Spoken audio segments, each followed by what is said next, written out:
Once upon a time, nestled in a valley painted with sunshine, lay a magnificent vineyard. The vines, heavy with plump, juicy grapes, stretched as far as the eye could see. This vineyard was famous, not just for its beauty, but for the sweetest, most delectable grapes in the entire countryside. And no one knew this better than a clever, rust-colored fox named Finn.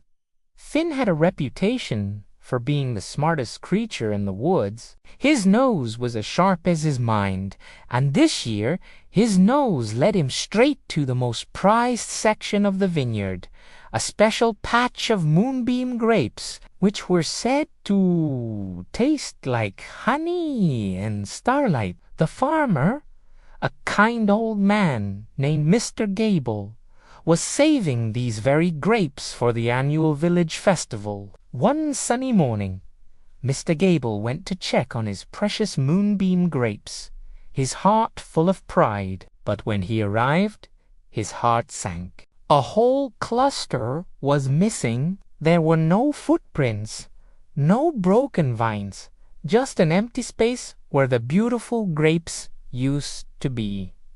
Mr. Gable was puzzled and saddened.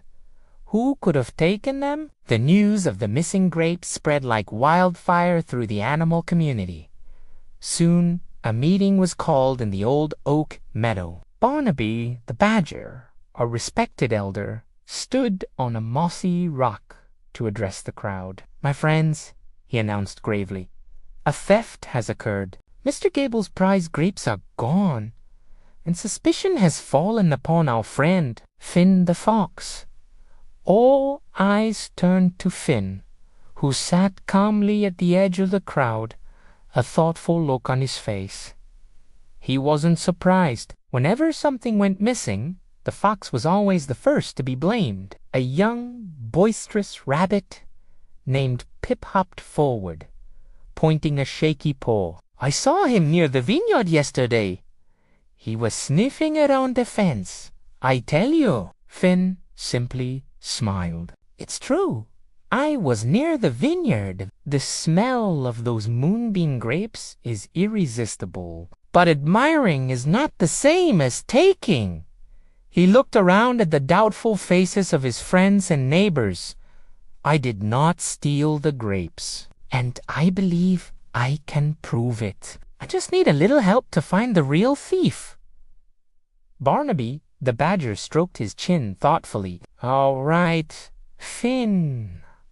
We will give you 1 day. Find the real culprit by sunset tomorrow, or you will be banished from these woods." The crowd murmured in agreement. It was a heavy task, but Finn accepted the challenge with a determined nod. His reputation and his home were on the line. Finn knew he couldn't solve this mystery alone. He needed a partner, someone with a unique perspective. His first stop was the tallest tree in the forest, the Homas Hazel, the owl. Hazel was known for her wisdom and, more importantly, her incredible eyesight. She saw everything that happened in the valley, especially at night. Hazel let Finn called up into the branches. "I need your help. You see things from above. Did you notice anything unusual near the vineyard last night?" Hazel blinked her large golden eyes and glided down to a lower branch. "Indeed, Finn," she hooted softly. "The night was clear. I saw a shadow, quick and small, darting away from the vineyard just before dawn. It wasn't a fox. It was much smaller, and it moved in a peculiar waddling way." Waddling.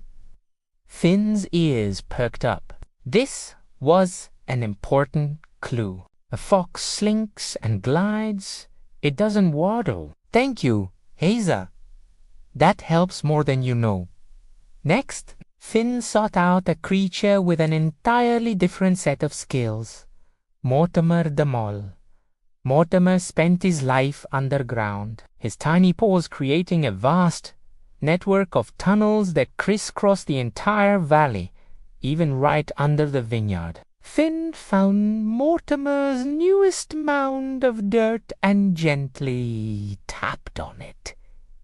"Mortimer, old friend, are you there? I have a question for you." A little nose covered in dirt poked out, followed by Mortimer himself, blinking in the daylight. "Finn, what brings you to my doorstep?"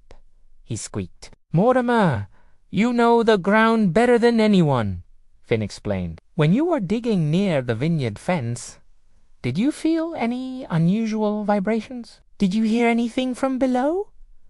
Mortimer scrunched his face in thought. "Now that you mention it, yes. Late last night, there was a strange scratching sound against the base of the fence post. Not the sound of digging, more like scrambling.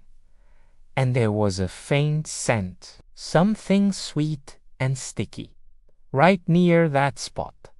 Sweet and sticky. The pieces were starting to fit together. A small, waddling creature that scrambled up the fence post." Finn thanked Mortimer and raced off, his mind working faster than his feet.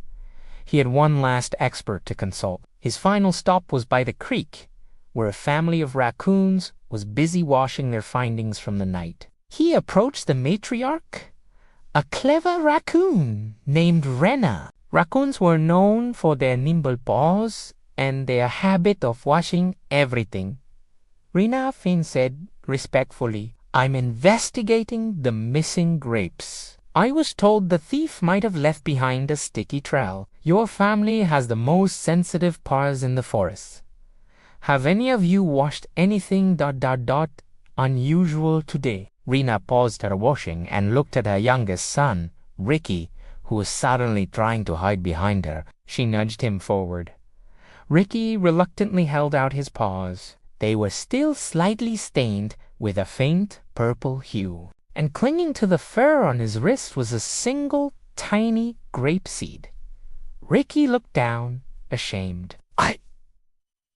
I just wanted to taste one," he mumbled. "They smelled so good. I didn't mean to cause so much trouble." I climbed the post like Mortimer heard, and just took a few. "I'm so sorry." The mystery was solved. It wasn't a cunning thief, but a curious young raccoon who couldn't resist temptation. Finn knew what he had to do. He wasn't looking for punishment, but for resolution. As the sun began to set, casting long shadows across the oak meadow, the animals gathered once more. Barnaby the badger looked expectantly at Finn.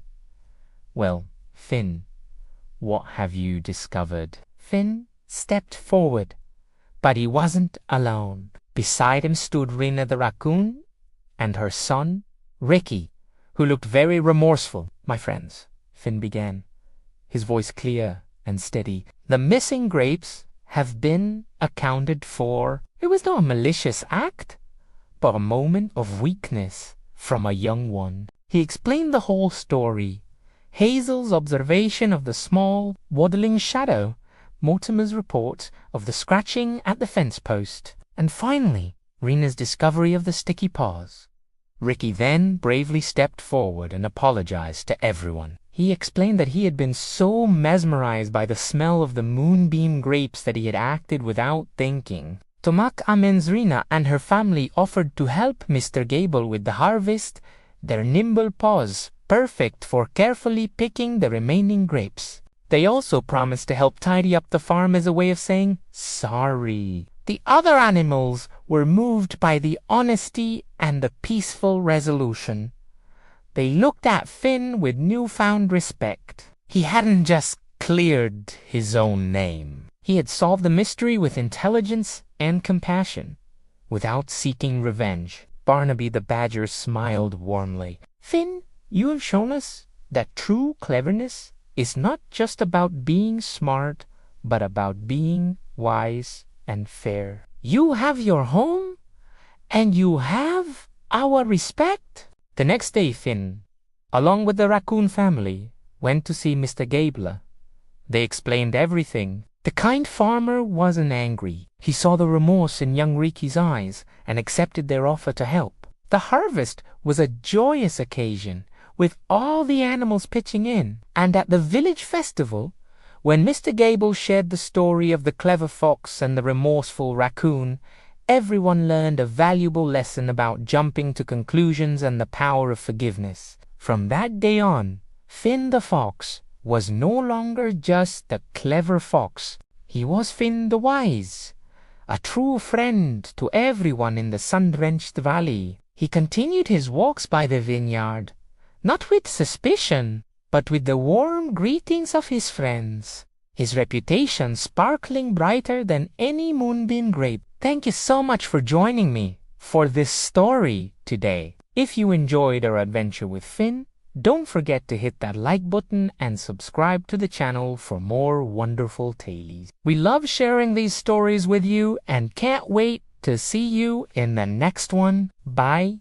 for now.